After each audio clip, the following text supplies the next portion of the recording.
এই মুহূর্তের সবচাইতে বড় খবর দর্শক বন্ধুগণ, আপনারা দেখছেন সবুজ বঙ্গ নিউজ। রাজ্য রাজনীতিতে এই প্রথম একটা জনমত সমীক্ষা সার্ভে আমরা দেখতে চলেছি বা দেখাতে পারি আপনাদের সঙ্গে। বীরভূম জেলার 11টি বিধানসভা আসন, যে লালমাটির জেলার রাজনৈতিক ভূমিকা তৃণমূল, বিজেপি, সিপিএম, কংগ্রেস বা অন্যান্য রাজনৈতিক দল, তবে তা কিন্তু স্পষ্ট হচ্ছে। কিন্তু রাজনৈতিক সমীক্ষাতে উঠে আসায় একটা বড় একটা চমক।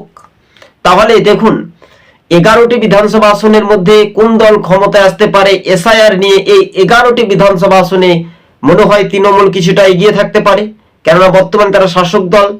এসআইআর প্রসঙ্গে যে ভোট ব্যাংক, বীরভূমের মানুষ কোন দিকে একটা রায় দেয় সেটা কিন্তু নির্ভরশীল হতে পারে।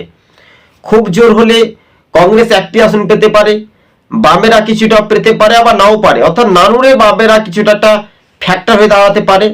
বিজেপি একটি আসনে এগিয়ে থাকার সম্ভাবনা বেশি এবং 9টি আসনে তৃণমূল কংগ্রেস এগিয়ে থাকতে পারে, এমনটাই সূত্রের খবর অনুযায়ী। তবে বীরভূম জেলায় এমনটাই পূর্বাভাস আমরা দেখতে পাচ্ছি।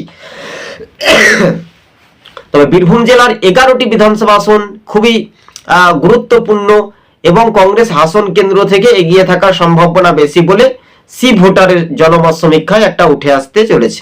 এবং 9 তৃণমূল কংগ্রেস এগিয়ে থাকতে পারে 9টি আসনে, কংগ্রেস একটি আসনে এগিয়ে থাকতে পারে সম্ভবত, এবং বিজেপি একটি আসনে এগিয়ে থাকতে পারে। এই সমীক্ষাতে উঠে আসায় রাজনৈতিক যে সমীকরণ, এবং সেটা কিন্তু একটা ব্যাপকভাবে উদ্দীপনায়।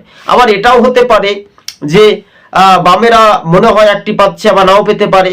দেখা যাচ্ছে যে 7টি আসন পাচ্ছে তৃণমূল কংগ্রেস, রাজ্যের শাসক দল সম্ভবত,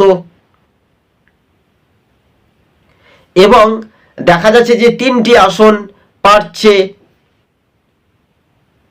বিজেপি, সম্ভবত একটি আসন পাচ্ছে কংগ্রেস সম্ভবত। এমনটাও তো হতে পারে, তাই না? কিন্তু এই সমীক্ষাতে উঠে আসায় আপনাদের সঙ্গে সেই চিত্রগুলো স্বাভাবিকভাবে সার্ভে রিপোর্ট করে তুলে ধরার চেষ্টা করেছি। বীরভূমে কোন কোন আসনগুলো, বীরভূমে কি কাজ হয়েছে, সাংসদের কাজ, জেলা নেতৃত্বর কাজ, গ্রামীয় স্তরে পঞ্চায়েতের কাজ, সবকিছু তথ্য বিশ্লেষণ করে আজকে